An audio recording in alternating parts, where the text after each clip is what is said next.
review on the VSys Voices information page, and we'll link to all of that and other resources as we go through. Our focus spotlight expert today is Joan Cardolino. Hopefully most of you have seen our previous webinars and are familiar. I'm Dana. I'm going to be just kind of helping facilitate the conversation and move it along. We've got a lot of great information to cover, and we encourage you to use the chat function here in WebEx. Ask questions as we go along. Joan might ask questions out loud just to see, where everybody is and what's going on with your organizations right now. And we'll definitely, again, have time for some questions and hopefully a few minutes even for discussion if we want to get into it towards the end. So welcome everyone, and let's get rolling. Todd's driving. He's our behind-the-scenes driver today. I'm driving. Yay! Here's all of our great bios. If you're, again, first time watcher or listener for the VSys Voices webinar series, this is a part of a much larger team of experts that we have. But yeah, let's get into social determinants of health and how we relate to that. So we definitely understand, and again, feel free to share the current circumstances or challenges that are going on with you and your organization or your programs, departments right now. But these are unprecedented times, and we understand that particularly in winter, we're having COVID surges and short staffingness, and like we were talking about a little bit in the pre-show banter, different mergers and reorganizations within a department or within the entire agency. And we are really here for you as a resource. So not only this type of material presented today in specialized webinars with experts, but you can also reach out to us as the voices anytime you like, and specifically on this topic, Joan, and we'll have that contact information at the end. But we understand these are really beyond challenging as a descriptor for times, but we're hoping that this information can help specifically cope with that within a healthcare system organization. And what do we do with all these challenges? Well, if there's some tried and true methods, and Joan's really good at kind of listening through those and her deep expertise and experience and knowledge of the sector. There's some things that are tried and true that are always going to do for community engagement, volunteer recruitment, volunteer engagement, and we also want to adopt some new perspectives or start to look at things or gather different kind of data to give us a more up-to-date picture of what's happening, and with that maybe adopt some new practices that we can do as action items, and we will have some kind of ideas to action section for you as well with some very specific tools and resources and models for succeeding with social determinants of health and why that's so important. Joan, do you want to kick into it, everyone? Joan Cardolino. Thank you. We had some, as presenters over the past week, since we did this last week too, there was some discussion among us as whether if we should cut short this intro. And my vote was, I don't think, so we didn't cut short the intro. And here's why. We're living through a huge shift, not because of coronavirus, but in how healthcare is being delivered. And so I've lived through a lot of shifts, and I know them when I see them. And for those of you that are on this call, I look at you as leaders because I happen to be a leader in other settings when we lived through, for example, the transition from to the internet, to using email. That was a big deal. And so I'm feeling the same kind of shift.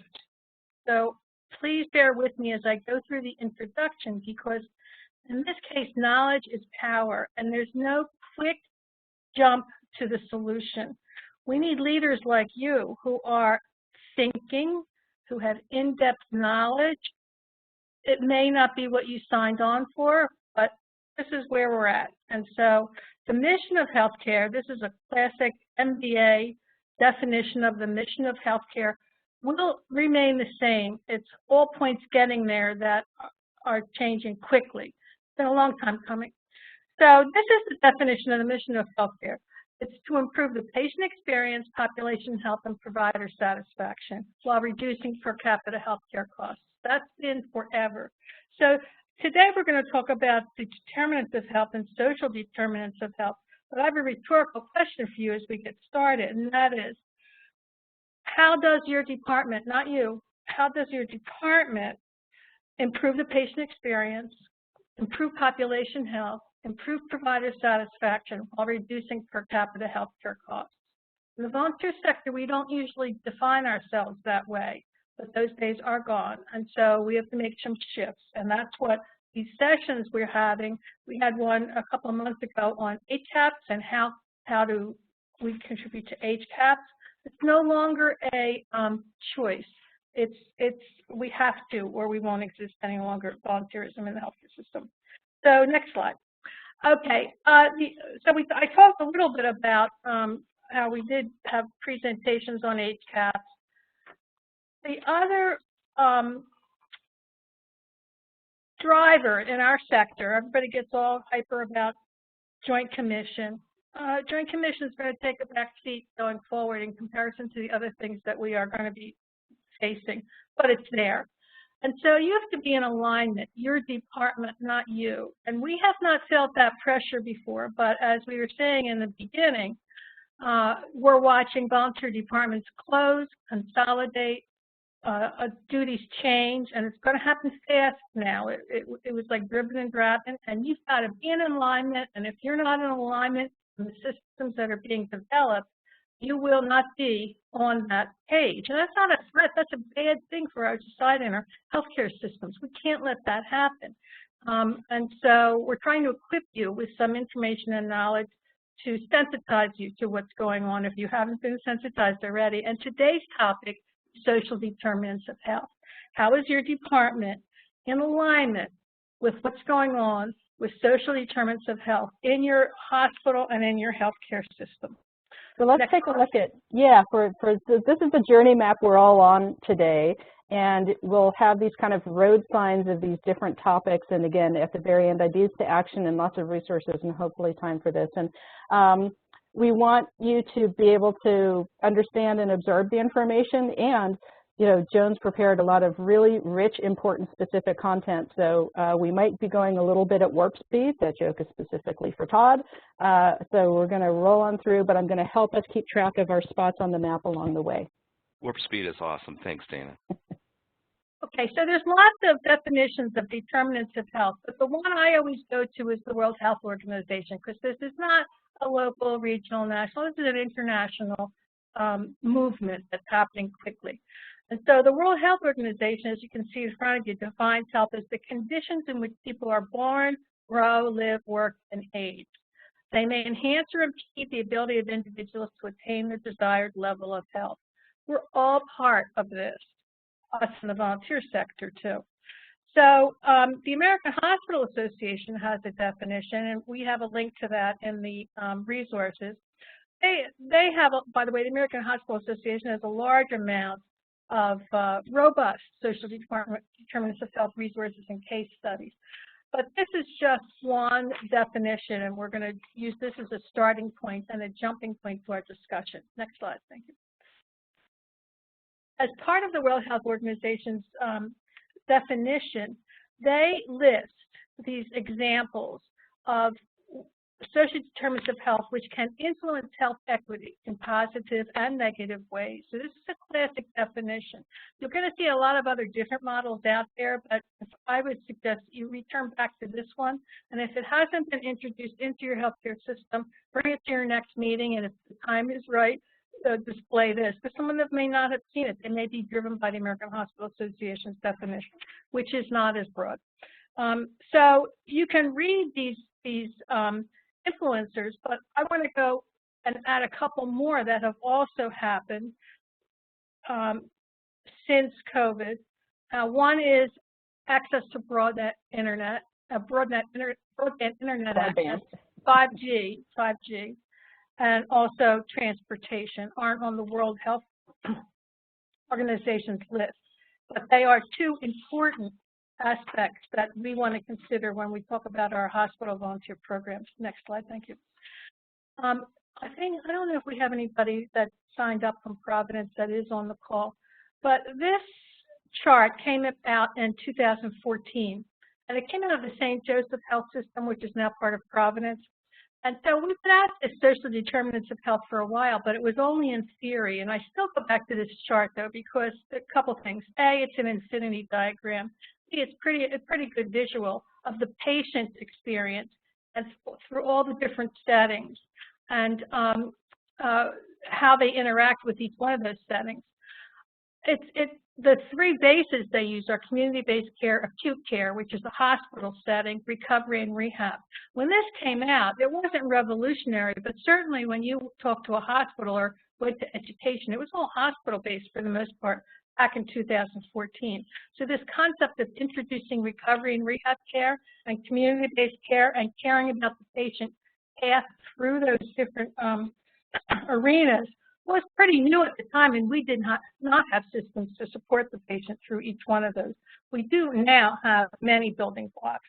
Providence, St. Joseph, is a front runner and a leader, along with a lot of other faith-based organizations, because they've been providing these resources out in the community for years. I want to say one other thing. Notice when you start looking at these social determinants of health models, everything is circular. Not all. The models are circular. And they create crosswalks. That's what the terminology is. So the patient goes from acute care to... So the terminology is as important as the models. The next slide, please. In 2016, the National Center for Complex Health and Social Needs began, and that started really with Camden Coalition. Anybody that knows me knows that I've been working with Camden Coalition, which is in Camden, New Jersey, for years. They are a front runner in population health, but they also are a front runner in the use of volunteers in population health. That's what I seek out. Who's using volunteers as part of this solution, and how did they do it? So the National Center for Complex Health and Social Needs is an important organization, as you can see, relatively new. This is their definition of social determinants of health, and you'll see the commonality of circle again. Next slide. I neglected to say one thing about the National Center for Complex Health and Social Needs. There, in the resources, I think I put them in there. There is a link to Texas Institute. If not, we'll add it. There's a link to Sociocracy for All. If not, we'll add it. And Todd is doing a lot of work with caring circles. So these concepts we're not going to review with you today, but there's a lot of material and resources out there for you to do further study using the volunteerism lens. Okay. In addition, since we've got started in the healthcare sector, or at least in the world health sector, of trying to determine, visualize social determinants of health. Now it's expanded to determinants of health. So we started out, the terminology was social determinants of health, but now it's gotten much broader since 2014. Now they've added this tree of different types of determinants of health, including moral, behavioral, political, commercial, financial. The whole field of studying each one of them now, which didn't exist in 2014, but we're going to today focus on social. And I can guarantee you there will be more determinants of health branches on that tree, some of them aligned probably with the World Health Organization. Next slide. So why does this matter to you? Well, the first reason is, and it's all about money. I hate to say it, you know, but some people think it's all about serving people to begin with, but the healthcare system is financially reinventing itself as we speak, and that's why you're seeing all the mergers. And so traditionally, we've been a fee-for-service. We've had a fee-for-service business model. You get a test, you're charged for that test. Social determinants of health are looking at the whole person. And we don't have a payment system for doing that, or a reimbursement system for providing for the care other than that test, like the things that cause that person to come in for that test. there's no money in the system, in the business system that we have right now. It's not set up that way. We're still fee for service.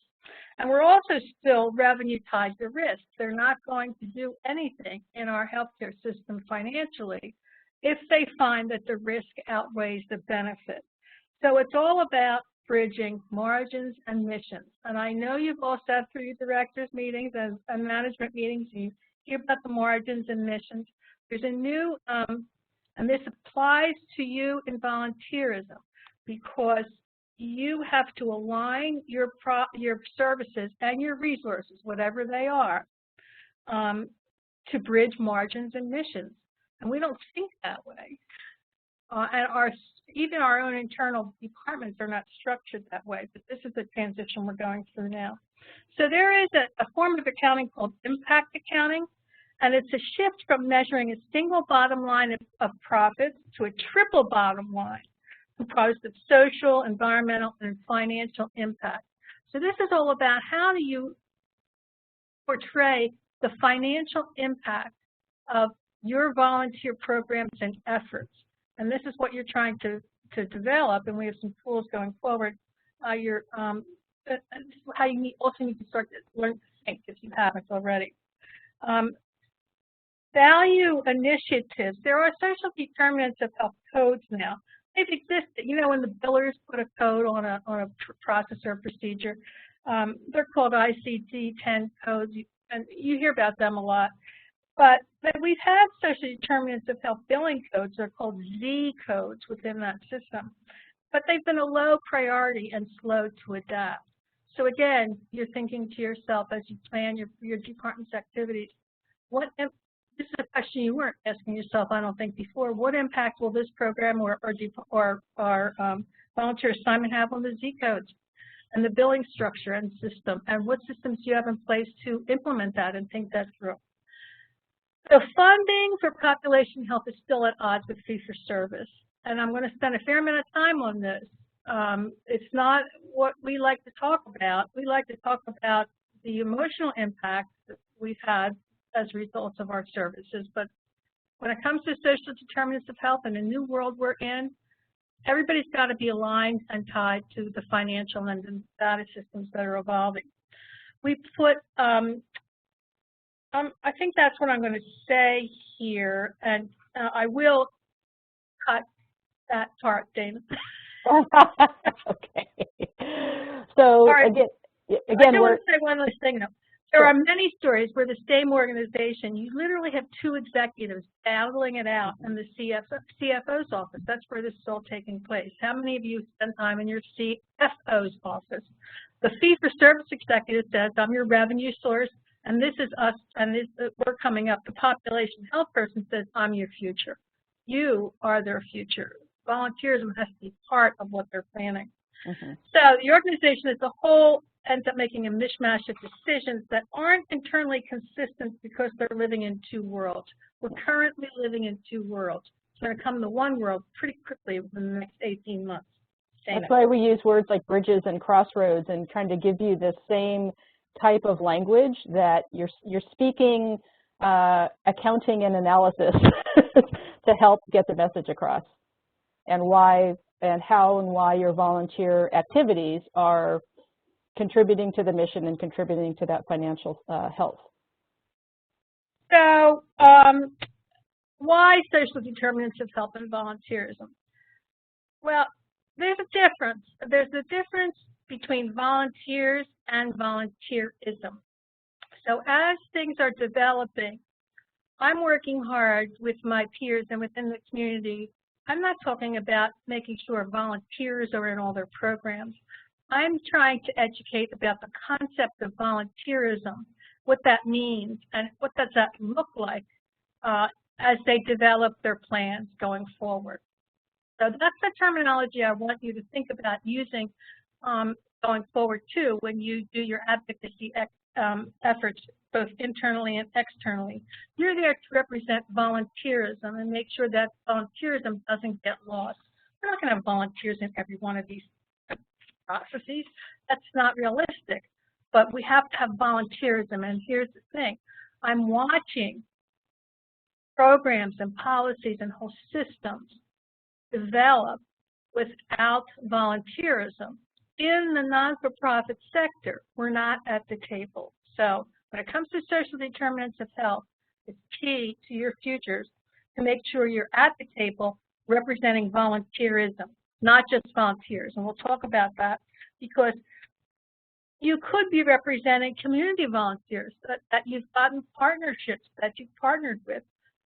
You're not just there representing hospital volunteers in this social determinants of health model that we're talking about. And I also want to make crystal clear that this session was developed specifically with a non-for-profit focus.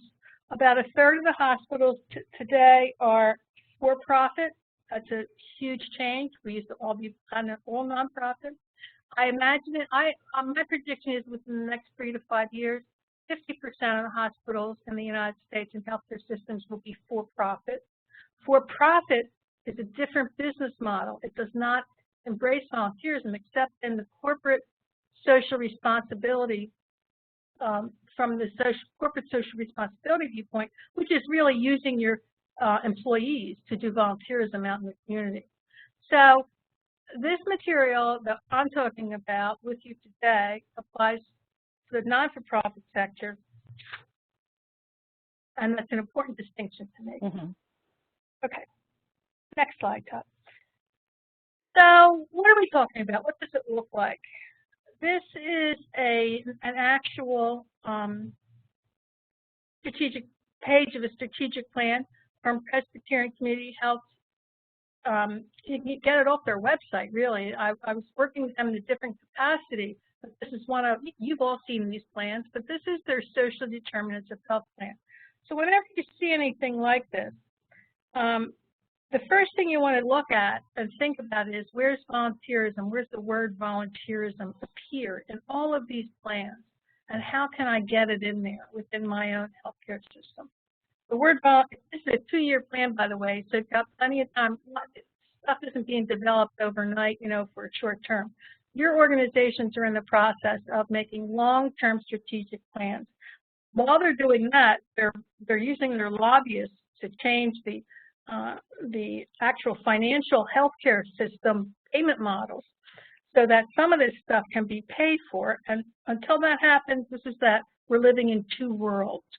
We're trying to meet the needs without the funding, and that's always where volunteerism has come into play. So one of the things I also want to point out here is most hospital systems and hospital organizations now are hiring community certified, they're state certified usually, community healthcare workers. Now, those community healthcare workers, they were called promotora, there's lots of names for them. They all started out as volunteers, and the field is becoming professionalized.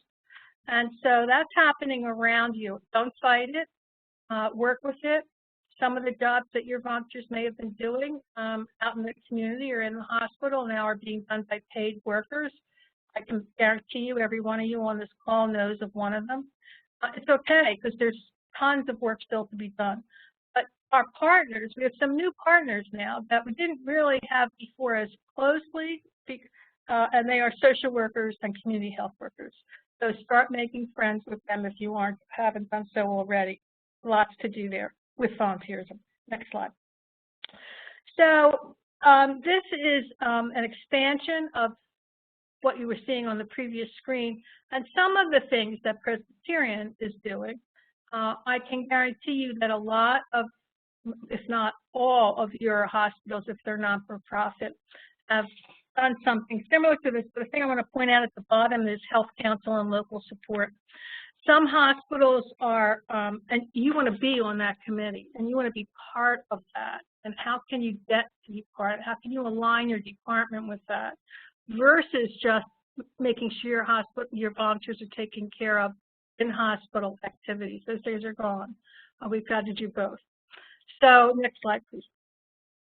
So here's a volunteer program sampling in support of social determinants of health. None of these are new. We've been doing this as a sector for generations. but how they're being delivered, how they're being measured, the data, the technology related to all of these programs is changing. And so if you want to get an idea of what I'm talking about in real terms, in terms of, well, what could we be doing in support of social determinants of health? Do you have vaccine ambassadors? Are you doing contract tracing? Do you know who your angel flight group is? That they're the people that fly in people for, do you have an elder life program? So the list goes on and on and on. We've always been doing support groups. You know, there's been a fair amount of chatter on the Barrel volunteer website with somebody's asking for, you know, I'm trying to write a policy for emergency volunteers in case of emergency. So I responded, did you reach out to your local VOAD? So let's talk to the next screen, Todd, if you would want to. So not only examples, so not only are we talking about actual programs that already exist, but there are also partners in volunteerism that you should be seeking out if you haven't already. And the voluntary organizations active in disasters, the one down below, you know, there's no one straight shot to any of this. Find out who they are in your community, introduce yourselves, become familiar with their websites. At minimum, put your name on their, get on their mailing list. So a lot of these were developed, and you already may have alliances with some of these groups. But the one thing I want to really caution you to do is do not branch out outside your organization until you've researched the internal community partnerships already in play. Again, remember that alignment, alignment, alignment. You're not going out and doing this on your own, ever. You're figuring out what's going on internally within your organization. You're a team member with them. And integration and alignment are key to your success here. But you can familiarize yourself with all these organizations by doing some research internally and externally. I think we wanted to ask in the chat too, so if you have access to our chat function here, just fill in the answer. But you know, do you already have some good community partners in volunteerism, and what are those organizations? We got a cool sample when we did the webinar last week of that, but I want to hear from that as Joan goes through with more of these ideas to action, like who do you know that you're already partnered with, and then like she says, dig deeper into internal partners before you reach out for more externals. You know, one of the definitions of community partnerships that hospitals are using, which is pretty limiting, but be prepared for it, is to develop workforce. Yeah. So they do this as part sometimes under the social determinants of health umbrella. So that's why you have to be careful about terminology. But there's an organization on here called Health Leads, and I would really suggest that you take a look at that. It's great for workforce development. They're sensitive to volunteerism. Anyway, so go to your community benefits people. Ask them. Go to your community health and education folks. Some of you may have social determinants of health or determinants of health committees or subcommittees. And I'd be interested in the chat box to see if any of you are on those committees. I read recently that, I think it was a Kaiser facility, a civic outreach committee. No, it was an Adventist health committee, Adventist health organization here in California. So they have civic leaders, totally apart and separate from their board of trustees. So hospitals are building this, and is volunteerism part of this infrastructure that they're building? And are you part of the infrastructure that they're building? So if you have a medical education department, see if they're serving any community organizations. There's lots of ways you can do your homework internally. If you're university-based, do all of the above. Let's check with HR, allied health and nursing program cohort leaders. So you have some homework to do internally to figure all this out. But the ultimate goal is volunteerism infused in all of these plans and in their conversations. So, next slide. Some more ideas to action. I refer back to the beginning of the conversation where we talked about many social determinants of health. Initiatives are unfunded. They're not reimbursed by health insurance. They're not reimbursed by the government unless they are parts of the growing number of models that are out there. So there are models out there, but there's no permanent funding for this. We're used to that. That's why we started raising money with gift shops and fundraisers and all kinds of things, you know. So wrap your brain around the reality of it, that you're going to have to acquire funding to support unfunded social determinants of health programs. We know how to do that. It's going to have to be in your present for a while until the funding sources become institutionalized. You can create a volunteer social determinants of health committee. I don't know if any of you have one, but those types of committees, I use them as work groups. You know, we review all of our assignment guides together, what we're doing, what we could be doing. These could be volunteer leaders with you as you prepare your volunteer workforce for transition to new initiatives in social determinants of health. And above all, make sure that you advocate for volunteerism on all organizations, whether they're social determinants of health committees or not. I recently was, I listened to a Modern Healthcare, they had a whole day on social determinants of health, Modern Healthcare magazine on December 9th. If you can look that up, it would be helpful. But they had one session that really caught my attention. They had 5 CEOs. One was from Jefferson Health, Atrium Health, UPMC in Pittsburgh, and Henry Ford in Michigan. And so these CEOs made it clear that they're moving ahead with social determinants of health, and they're finding the money, they're finding the ways to do it. And so they're the people you want to find in your organization. Remember, you have to have courage. Honestly, especially coming through COVID, I have to say I think that I have developed courage over the years, you know, and it has really come in handy. There's a few things stop me, but this work really does take a lifetime of commitment. It's a head game for you guys. You really, I'm so hopeful that we have new leaders arise in the field that will take up this. This is an exciting new time for volunteerism if we're at the table.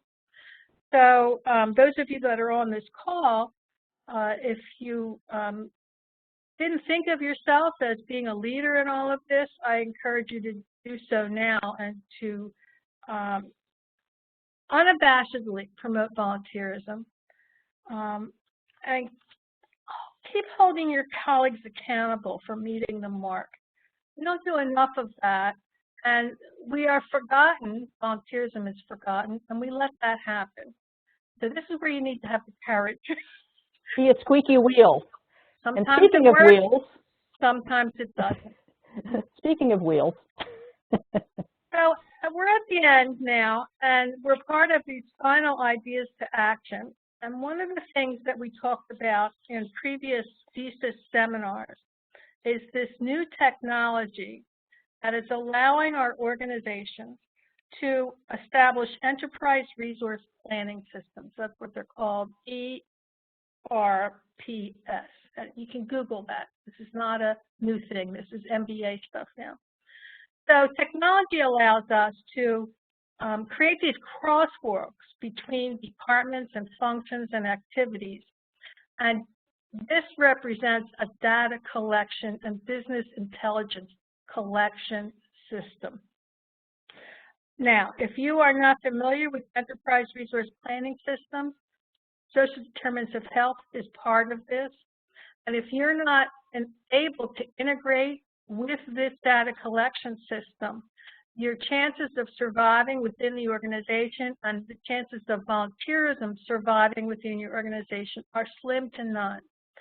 It's not a threat, it's not a fear, but I think it's an exciting opportunity for us to learn more about this. And I think, I don't know how many vendors actually have measurable impact measures for volunteerism impacting social determinants of health. I know that VSys is working on it, so no more taking a piece of paper and walking it over to accounting at the end of the year. These are live, vibrant, interactive day-to-day systems, and your healthcare systems are making decisions for allocation of resources, and this is going on hyperdrive since COVID, to meet critical needs on a day-by-day basis, and that includes volunteerism. And how do they tap into the volunteerism resources? You can't advocate for volunteerism if you can't work within the system they have established. So try and find out if you have something even akin to an enterprise resource planning system within your organization. You know they're going to probably call it something else, but they may only have a piece of this developed so far. But this system is really crucial going forward. Again, circular, crosswalks, superimpose on here, social determinants of health, HCAPs, volunteerism. All of these elements are feeding data in and out of this system on a live basis. That's your future, and that's your present, really, too. Next slide, Tom. So I encourage you to rethink and align your everyday volunteer resources, department practices with social determinants of health. And we've given you a little tool in the form of an Excel spreadsheet, and it is just it's only a mock-up. Scratches the surface. Exactly. And I was saying to my peers, Todd and Dana, you know, really we could do a session just on making this workable for you. But look at the visual. The first column is all your programs, your assignments. And then you've got headers and at the top that divvy up social determinants of health, different programs that are happening within your organization. It could be your magnet program, it could be HCAPs. And so you're manually, and this is where your committee could come in handy. It's a checkoff sheet to say, what one of our programs, and this would be a wonderful decision-making and strategic planning tool. You know, what one of the programs that we have now, the volunteer assignments that we have now, do any of them check all the boxes straight across, all the criteria for high performance education, high performance management, social determinants of health, HCAPs, magnet. I mean, I've got a single space, double-sided piece of paper listing all the different surveys and criteria and initiatives. But for today's purposes, we're trying to make this easy and give you a visual way to incorporate this in your world and a tool to help you think this through. And so, again, first column, your programs and volunteer assignments, and then you group together each one of the other initiatives, and you're making check marks across the aisle there to see if what you're doing aligns with what your organization considers important today. And if you're not, feel free to stop doing what is no longer important and make sure that you are developing and moving ahead programs, services, volunteer assignments that fit the needs of the institution. And I want to assure everyone that it's not only these screen cap versions or Todd blowing up, they'll be able to see this is a living, breathing, useful tool as a model that you will be able to get from our VSys Voices page. So it has those entries already as examples, and feel free to add, delete, mix up, toss around. But don't worry if you're like, ooh, that's too hard to read right now, even on the repeat of the session. We've got all this as an Excel sheet as a tool for you. So when it comes to social determinants of health, we've covered a lot of material pretty quickly. The definition of social determinants of health, your own journey map for social determinants of health, meaning your department's journey map.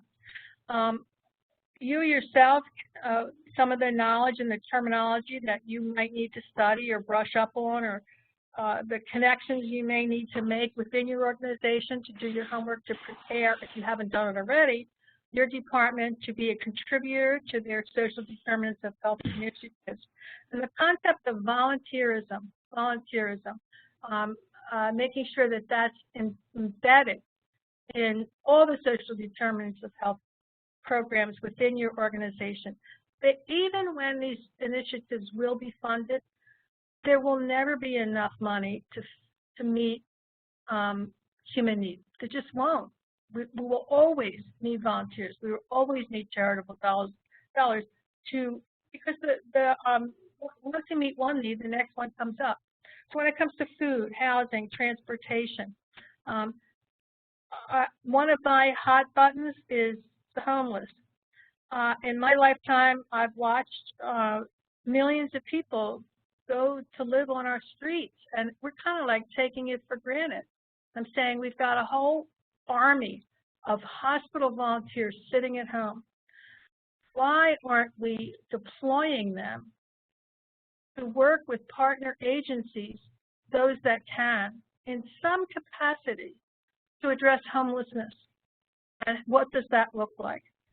I've run the race. You're in the arena now. So I need to count on you, which is why I continue to try and do these sessions. Develop your skills and knowledge and systems. Start thinking that way.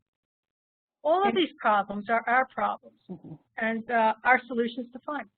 And I want to just make time, since we're on this slide, that very specific to how VSys 1 can support these efforts in helping put these models and ideas into action is talk to your tech support or Lisa or Todd, or give someone at VSys a call. And as you know, it's very, very responsive and personal customer service, but these are some of the things that can be customized to help automate some of these things yourself. You still want to think about it strategically in all the ways Joan is talking about, but there are also these practical tools within the software to help you get there. I think back to when we were having that discussions about how I was on a committee with, it was then the AHCRP, which was the volunteer committee out of the American Hospital Association in the 80s. We were trying to pick our first email vendor, and we ended up picking AOL. But my question at that time, and I'm sure you have the same question concerning social determinants of health, so where's the phone book for the internet? Because I was making that transition. It was such an honest question, Where's the phone book for social determinants of where is it? Where do I go? There isn't one place, and that's what makes this so hard. That's what makes this so hard. Yeah, but we can, if we go to the next slide, but that's part of why we're sharing a journey map, and that's a common way to think about these things, is where are we on this map, so you can plot your course in thinking it through and then doing it. And Joan, we didn't put it in this slideshow because it's been featured in almost every other one we've done, but we love the circle of plan, do, check, act, and that cycle. And so we provided you with some resources, and if you could do the next slide, Todd. Lots and lots of resources. So they may seem overwhelming, but if you want to start with your phone book, start with these resources. I have access to a lot of information, and I read it all. And the first thing I do is I put in the search bar the word volunteer or volunteerism. And so these organizations are all involved in social determinants of health. They all mention volunteers as part of their solutions model or volunteerism, and they embrace it. There's not the fight. They get it.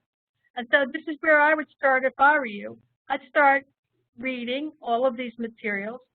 Do you have to? Is it in your job description? No. Is it the right thing to do? Yes. Are you helping the future? Yes. And so that's what leaders do. The one thing I would like to highlight is, Todd, can you put on that engaging healthcare volunteers to pursue the triple aim again? These are starting points. Back in 2016, we worked with the American Hospital Association to develop this handout, really. It's an informational thing about organizations that were already involved in the social determinants of health. We called it the triple aim. But this was back in 2016. So there's a lot of material out there to help you, and I know that there are a lot of colleagues out there doing a lot of good things already. Look at the states, and see, when you look at some of the models here, reach out to your partners there. They may or may not still be there. But if you can scroll down to the Bay Area Health Desk Consortium, that would be great. Keep going.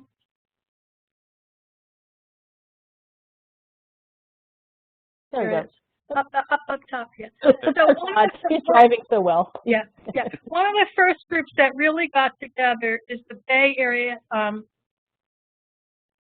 Regional Help Desk Consortium. It's a model. Now, these are models for you to study, and if you want to show them to your peers within your organization, a lot of the legwork, and we've got people that are experienced now in developing these regional models when it comes to social determinants of health and determinants of health, really. So they use students, they use volunteers, they put them in their lobbies. A group of hospitals got together. They didn't have to, Bay Area hospitals, and they're listed here.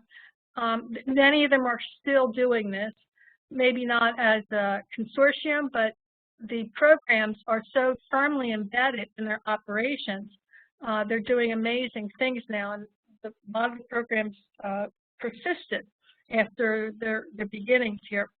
But they used volunteers to sit at information desks, and you can have them online even. And within the medical records, referrals were made that just like you would get a referral to go get your knee x-ray. Well, referrals were made to go to the help desk if a patient or the family member was, it was determined that they were in need of help concerning the social determinants of health. They created algorithms, manual ones at first. They would ask a question, and if that question was yes or no, it would take them to the next level. All of that now is computerized. And so it can be done, it has been done using volunteers. And this brochure, this publication, again, is back to 2016. Many of these same players are still available for you to reach out to.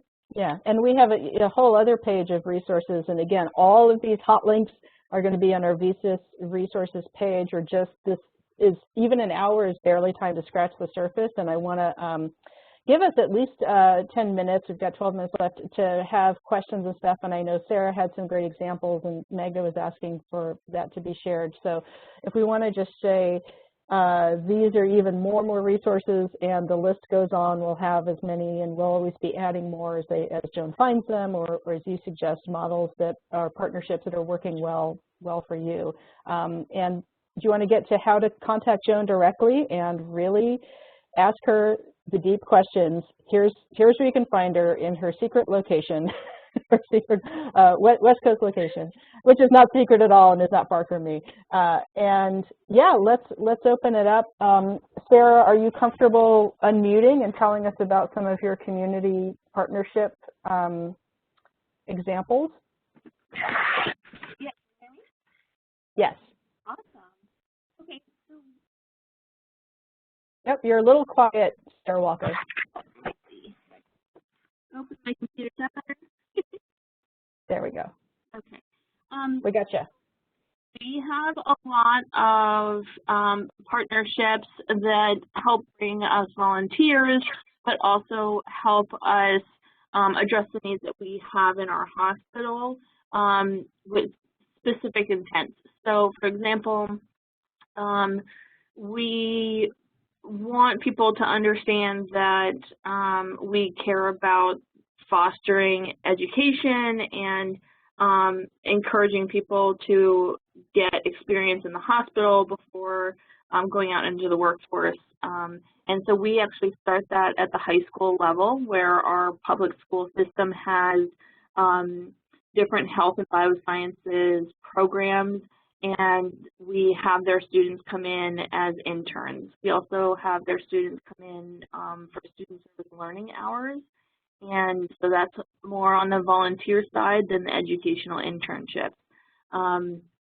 But, you know, I sit as the president on the program advisory committee for that health and biosciences program. So again, partnering, but also being a major contributor when we're talking about things on a county level. We also have several programs where we bring in volunteers who are in workforce development, and those are usually adults, either through transition programs around the county or special needs groups depending on what the situation is and what our goals are in terms of serving that community. We also have lots of partnerships with colleges where, again, mostly for internships, social workers, nursing students, things like that, that we work very closely with our medical education team to support them. And we also have some relationships with community organizations that promote support for those young adults who are at risk or who are first generation in the United States. And in terms of sort of stabilizing them, some of them offer stipends, but most of the time it's completely volunteer. And so they come to us and they serve us. They get some work experience in the United States. They start to understand our system a little bit better. They network with our colleagues, and we provide support all the way. So, Sarah, are you in Maryland, Sarah? I am. Yeah. So your roots show. I thought you were in Maryland. Maryland was the first state to mandate community service for high school students back in the 80s. And ever since then, Maryland has been a fantastic spot. You probably don't even realize it. So that's what I'm saying. Look at your state for model partners. And I would be seeking out Sarah like crazy, because what you take for granted, Sarah, does not exist in other areas of the country. They are all fantastic examples. Now, the one thing I would like to do is create that journey map and talk about relating social determinants of health to what I would call workforce development activities that you're doing, which is part of social determinants of health. But when this really starts singing, all of those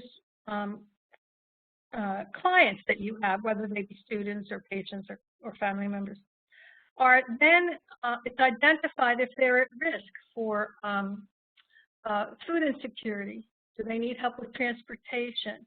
And you go down that social determinants of health list. And so the programs that are really fantastic are the ones that fold your clients, no matter which door they come in into the hospital, into your social determinants of health programs. Do you do that if you become aware of their mental health issues or anything like that? Yes. So we manage things like we have a financial support system where we will connect any of our volunteers who are in need with our community services. We also offer meals to our volunteers when they're here if they need it. Some of our volunteers who earn meals will even offer to donate them to another volunteer, and we let them pay that forward. And then we also have a lot of classes and things that we would normally offer to our patients that are free of charge to our volunteers to encourage them to live healthy lives, from fitness classes to transportation services to CPR and first aid classes. So where have you documented this? If somebody were to find it, are you writing any of this down and submitting it to journals or modeling it anywhere? Presenting at conferences? I have been asked to publish. I have not published yet. However, Sarah, in all your copious free time, Sarah? Come oh on. my God, it's all my time. No, but I have presented at the SHVL conferences a few times, and so looking forward to going to Nashville this year. But I think it's interesting that when we look at what we have, and for me, it's always okay. What's the next thing? What is it that we can build on our program? And that's why I come to webinars like these, because I am very fortunate in Maryland to have an immense amount of resources, a lot of people that are willing to give of their time at every age level, and some of my volunteers come in and they're the poorer part of Montgomery County. People think, oh, you're Montgomery County, you're a rich county, but we also have a lot of people that are underserved. Right. And it's really nice that even those people are coming to my door going, I still want to help. I need help myself, but I understand that other people do too. So I have one last question. How are you documenting the data, and are you feeding your hospital systems data? I call it the data monster, the data machine. How do you feed them data about impact? And it can't, not number of volunteers. That's not what I'm interested in. It's no. So we have I submit reports to my mission services. That's my upline. On a regular basis, we have a volunteer experience card that I designed that allows us to track how many people our volunteers help, how many donated items did they give, how many items did they check for safety. So things like that I can report out. What is that volunteer impact? Special stories that my volunteers share with us on these feedback forms. And all that gets sent to Mission Services and then Trinity Health at a national level. And so, is volunteers or volunteers and part of their dashboard, the overall systems dashboard? It is not.